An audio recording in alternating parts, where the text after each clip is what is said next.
Welcome back to the channel guys. So NEET में अभी 30 दिन के आसपास ही बचे हैं शायद। मतलब वैसे भी तो 2-3 दिन वैसे वेस्ट हो ही जाता है, मतलब हो ही जाएगा, हो जाता है क्या, हो ही जाएगा। और अभी ज़्यादा प्रोडक्टिव निकालना पड़ेगा जितना दिन बचा है उसको। तो मेरा अभी सिलेबस तो मतलब हो गया है, 11th का अच्छे से हो गया है। अभी मैं एम आर सर का वो चल रहा है ना उम्मीद बैच में, तो मतलब लेक्चर पूरा नहीं देख रहा था, बस लेक्चर देख के शॉर्ट नोट्स बना रहा था। तो अभी स्टार्ट किया था, मतलब हो जाएगा 1 घंटे में हो जाएगा ये चैप्टर।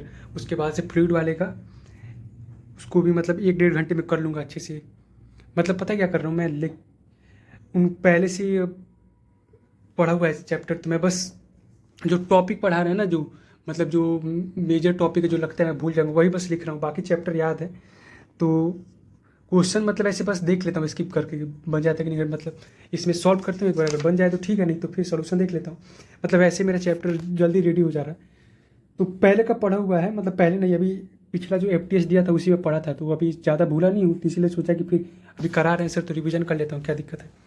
तो आज मुझे टेस्ट देना था FTS 5 12th क्लास का, लेकिन अब इसी में लग गया तो नहीं दे पाया। तो देखता हूँ अगर रात में टाइम मिलेगा तो करूँगा, नहीं तो फिर उसको उसको भी दे दूँगा, कोई ज़्यादा वो नहीं है। क्योंकि कल कल ही मैं टेस्ट दिया था, तो अभी ज़्यादा इतना टेस्ट हो गया कि अब देने का मन नहीं कर रहा है। कल बायो का 1 यूनिट का दिया था मैं, 200 क्वेश्चन थे उसमें। मतलब यार न्यू लाइट का ना बायो बहुत अच्छा है। मैं पहले नीट प्रेप का दे रहा था, लेकिन यार नीट प्रेप में है ना कि मेरे से तो मतलब लगता है कि बहुत टफ क्वेश्चन बन रहा है नीट प्रेप वाले, मतलब उसमें जो ऐप है नीट प्रेप का टारगेट बैच का, उसमें तो थोड़ा टफ लगता है, मेरे से हो नहीं पाता था, लगता था कि मैं गलत पढ़ लिया हूँ या कहाँ से क्वेश्चन आ गया। और ये नीट जो इसका है न्यू लाइट का, तो ये मतलब एक क्वेश्चन करने के बाद लग रहा है कि आप पढ़े हो जहाँ से वहीं से क्वेश्चन आ रहा है। तो मतलब NCERT से ही आता है, ऐसा नहीं कुछ, नीट प्रेप वाले भी NCERT से ही देते हैं, ये भी NCERT से ही देते हैं, लेकिन वो थोड़ा लेंदी था, मेरे से नहीं हो पा रहा था। तो मेरे से जो हो पा रहा है वही मैं कर रहा हूँ। मैं क्यों टफ चीज़ को टच करूँ, जब पता है क्यों करूँगा फिर दिमाग ख़राब हो जाएगा, फिर पढ़ा नहीं जाएगा। उससे अच्छा जो NCERT लेवल का है बस उतना ही कर रहा हूँ मैं। ज़्यादा दबाव नहीं लेना है कि इसको भी करता हूँ उसको भी करता हूँ। बायो में बस जो सिंपल NCERT बेस्ड क्वेश्चन हो रहा है वही कर रहा हूँ। फिजिक्स में आकाश का जो FTS का क्वेश्चन है वो बस उतना ही, और MR सर का जो लेक्चर का क्वेश्चन है बस उतना, DP भी नहीं लगाता हूँ मैं। और PYQ तो मतलब उसमें आ ही जाएगा आकाश वाले टेस्ट में। तो अभी मैं डेली एक ज़्यादा से ज़्यादा मतलब कोई ऐसे ऐसे नहीं रहता है डेली की प्लान करूँगा कि आज क्या पढ़ना है, आज ऐसे अब हो नहीं पा रहा है। मैं सुबह उठता हूँ तो मैं बस अगर एक सब्जेक्ट खत्म किया तो फिर सोचता हूँ कि नहीं आज इसमें 2 चैप्टर खत्म करना है, 3 करना है, ऐसे तो उतना हो नहीं पा रहा है। लेकिन फिर भी पहले से ज़्यादा ही चल रहा है। मैं टारगेट लिखता हूँ तो उतना नहीं हो पाता है, और नहीं लिखता हूँ तो उससे ज़्यादा हो जा रहा है, तो पता नहीं क्यों, लेकिन अच्छा हो जा रहा है ऐसे। तो मैं कल बायो में पहला यूनिट कंप्लीट किया था, इलेक्ट्रोस्टैटिक्स पोटेंशियल का रिवीजन किया था, और अभी थोड़ा सा बचा है, तनु सर का वही कर रहा था। और केमिस्ट्री का जहाँ तक बात है तो मैं फिजिकल और इनऑर्गेनिक को मतलब अच्छे से कर रहा हूँ, मतलब बहुत अच्छे से, जहाँ क्वेश्चन गलत ना हो मेरा। फिजिकल इनऑर्गेनिक और ऑर्गेनिक मैं अप्रैल में करूँगा फुल सिलेबस के साथ। अप्रैल में मतलब 12th का ऑर्गेनिक, हेलो एल्केन से लेकर जहाँ तक भी हो। तो मेरा हाइड्रोकार्बन तक अच्छा है, तो मैं बाकी क्या करूँगा ना कि अप्रैल में 1 वीक टाइम दूंगा ऑर्गेनिक के लिए। और डेली ना मतलब 3-4 से 5-5 घंटे का एक लेक्चर है, उसमें बस NCERT बेस्ड है, जो पूरा NCERT पढ़ाते हैं, NCERT से बाहर कुछ नहीं पढ़ाते। और NCERT का जो लेक्चर है, इक्वेशन है, तो मैं वही करूँगा। क्योंकि देखो मैं ऑर्गेनिक अच्छे मतलब भूल जा रहा हूँ बार बार, और मेरे से हो नहीं पा रहा है, तो ऐसे चीज़ में क्यों टाइम दूँ जो रिस्की लग रहा है। इसीलिए मैं सोच रहा हूँ कि पहले जितना मेरे हाथ में है, जो हो पा रहा है मेरे से, वो तो कर लूँ ना। इसीलिए बस छोड़ दिया ऑर्गेनिक को, पहले फिजिकल और इनऑर्गेनिक में करूँगा तो अच्छे से हो जाएगा। और इनऑर्गेनिक बहुत ईजी है, मतलब मेरे लिए तो ईजी लग रहा है, क्योंकि मेरे से इनऑर्गेनिक हो जाता है, और मैं मोहित सर से ही पढ़ा हूँ, पहले भी उनसे ही पढ़ा था, तो ज़्यादा दिक्कत नहीं होता। उनका नोट्स पढ़ने के बाद आकाश का माइंड मैप जो है उसमें भी बहुत अच्छा है, तो हो जाता है। और कोई पूछ रहा था मेरे से कि बायो मैं कहाँ से कर रहा हूँ इतना कम टाइम में, इतना जल्दी जल्दी कैसे हो जा रहा है। तो बायो का मैं 1 सेकंड दिखाता हूँ। हाँ, बायो में ये जो मैम का लेक्चर है ना, देखो मैं तुम लोग से, मैं तो पहले ऐसे बताया नहीं था कि मैं सोचता नहीं था कि बताऊँ क्या। अब डेली बस बताते रहूँगा तो तुम भी बोलोगे कि बार बार चेंज करता रहता है, हम लोग कोई कन्फ्यूज किया, तो मैं बस इसलिए नहीं बताया। लेकिन मैं मैम का ही पूरा फॉलो कर रहा हूँ मैं।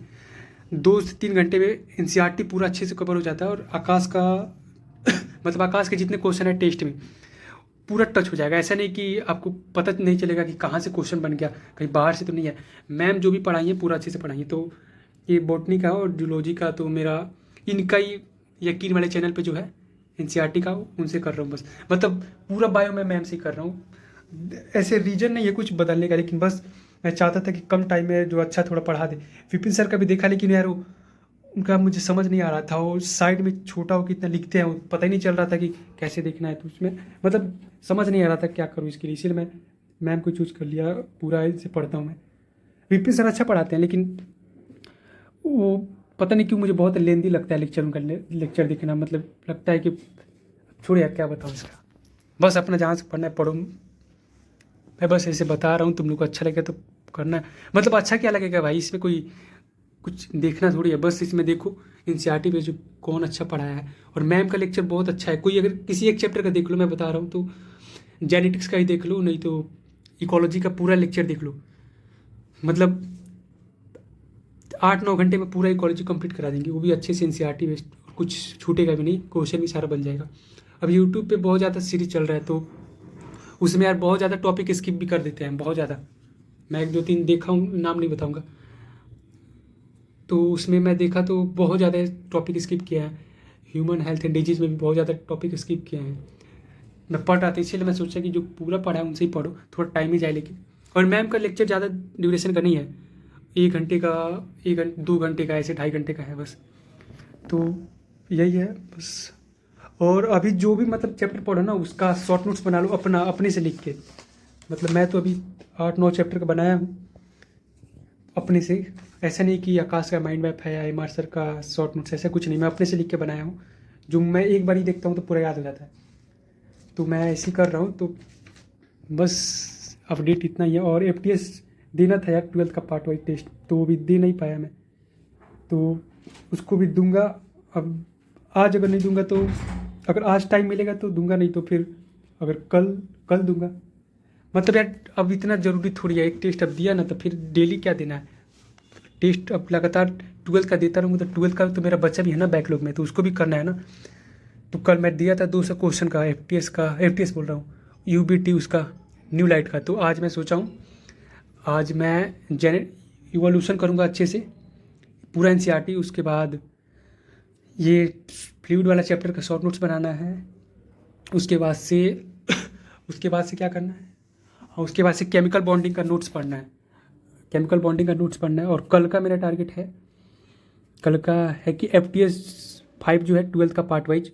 एक सेकंड को दिखाता हूँ, प्लानर कहाँ गया उसका, ये कहाँ गया है। हाँ इसमें जो है, एक सेकंड भाई हो जाए यार। हाँ जो दिख रहा है ना 4/4/2024 करके एफटीएस 5, तो सिलेबस लगभग हो ही गया। तो रिवीजन करूँगा, और अगर कल हो पाए तो दूंगा, नहीं तो देखता हूँ फिर। मतलब देखो यार ऐसे नहीं कि मैं टेस्ट से भाग रहा हूँ। मेरा थोड़ा बहुत सिलेबस 12th का बाकी है ना, 11th का तो हो गया था, तो मैं जल्दी से 4-4 दिन के गैप पे दे दिया। तो मेरा 12th का भी बाकी है, करंट इलेक्ट्रिसिटी बाकी है, मैग्नेटिज्म बाकी है, तो बहुत ज़्यादा है। तो अगर मैं ये भी करूँ कि अगर फिजिक्स स्किप करके और केमिस्ट्री जो हुआ है और बायो उसका दे दूँ तो ये भी चलेगा। लेकिन यार फिर तो ऑर्गेनिक भी तो मेरा नहीं हुआ है ना। तो मैं इसीलिए सोच रहा हूँ कि कल एक टेस्ट दे दूंगा, कल रात भी दूंगा एफटीएस 1 बोल रहा हूँ यार, क्या चल रहा है दिमाग। एफटीएस 5 दूंगा अगर कल रात में टाइम मिले तो, नहीं तो उसके बाद एफटीएस 5 दे दूंगा। उसके बाद से मैं ऑर्गेनिक पे थोड़ा बहुत टाइम दूंगा, नहीं तो इनऑर्गेनिक और फिजिकल परफेक्ट कर लूँगा, और बायो। उसके बाद से देखा जाएगा 12th का क्या हो रहा है। फिजिक्स तो चल ही रहा है साथ साथ। मतलब मेरा बस एक ही सब्जेक्ट में लोचा है, वो फिजिक्स है। मैं फिजिक्स बोल रहा हूँ, ऑर्गेनिक का मैं देखता हूँ यार, इतना टीचर से पढ़ा, मतलब मेरा कंसेप्ट ही क्लियर नहीं हो पा रहा है, इतना डाउट हो जा रहा है। तो इसलिए मैं सोचा कि लास्ट में पढ़ूंगा, होगा तो होगा ऑर्गेनिक, नहीं तो छोड़ दूंगा। कम से कम बायो फिजिक्स तो मेरा अच्छा हो जाएगा, और बायो और केमिस्ट्री में और इनऑर्गेनिक और फिजिकल तो मतलब अगर ऑर्गेनिक नहीं भी बने तो मैं हाइड्रोकार्बन तक लेवल का तो बना ही लूँगा। मतलब स्किप नहीं करना चाहता हूँ, मैं पढ़ूंगा एनसीईआरटी लेवल का पढ़ूंगा। उसके बाद देखते हैं पीवाईक्यू सारा रट लूँगा जितना हो पाए मेरे से। लेकिन पर चैप्टर ट्राई करूँगा कि ऐसा रटूँ कि मतलब भूलूँ ही ना, उस टाइप का क्वेश्चन आए तो बन जाए। और बस अभी ये कर रहा था मैं, इसका क्या बोलते हैं, थर्मोडाइनमिक्स का ये प्रोसेसेस वाला। तो ये तो याद ही है, मैं ऐसे लिख के रखा हूँ। कभी कभी दिमाग से निकल जाता है। और IPSC का ये ज़्यादा कुछ खास नहीं है, बस जो जो भूलता हूँ वही लिखा हूँ अभी। बस आज का यही अपडेट है, कितना हुआ है मेरा। और मैं ट्राई करूँगा कि मेरा फिजिकल और इनऑर्गेनिक अच्छे से हो जाए, मतलब NCERT बेस्ड भी हो जाए, नोट्स के साथ DPP सब। देखो यार, मतलब इनऑर्गेनिक मैं पहले से पढ़ा था, NCERT का एक लाइन पढ़ा हूँ, P block DNF block. Coordination थोड़ा मेरा ख़राब है, मतलब हो जाएगा, वो भी अच्छे से करूँगा। तो मतलब ओवरऑल मेरा यही है ना कि मैं अपना क्या बता रहा हूँ, देखो मैं ये चाहता हूँ ना कि मेरा जितना आता है मैं उसको पहले अच्छे से कर लूँ, और जो मुझे ईजी लग रहा है वो कर लूँ। बाकी जो मुझे टफ लग रहा है, जो पहले टच भी नहीं किया उसको छोड़ दूँगा। बाकी अब देखते हैं अपना। तो बस इतना ही है।